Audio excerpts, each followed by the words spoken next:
Жалал Абад шаарынын атын өзгөртүү боюнча сунуш берилди. Шаардык кеңештин депутаттары колдоо тапты.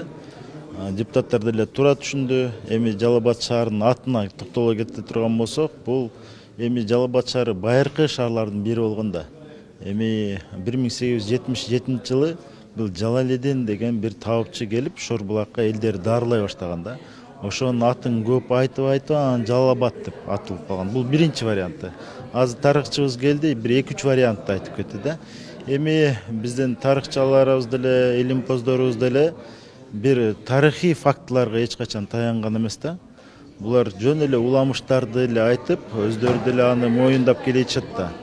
Анан биз Жалал Абад шаарынын бүгүнкү күндө өзгөрүүсү, архитектуралык көрүнүштөрү, мына өсүп өнүгүшүндө бул элдин дагы мындай суроо талабы болду да.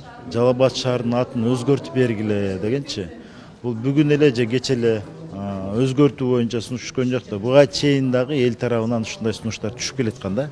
Ошол сунушту биз эмнеге сунуштабайбыз, элдин үнүн биз жеткиришибиз керек да деген ниетте мына шаардык кеңештин депутаттарына сунушту бердик.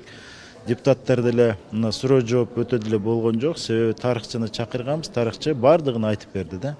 Эми Жалал Абад областы Манас шаары болуп өзгөрүп калса, дагы бир жакшы мындай ниетте, жакшы атты биздин шаарыбыз көтөрүп жүрөт деген ойдомун да.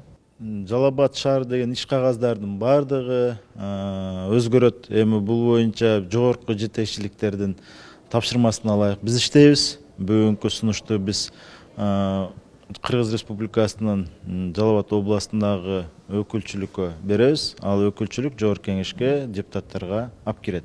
Ошол жактан колдоо тапкан болсо Манас шаары болуп, Кудай буйруса биздин шаар аталып калат да.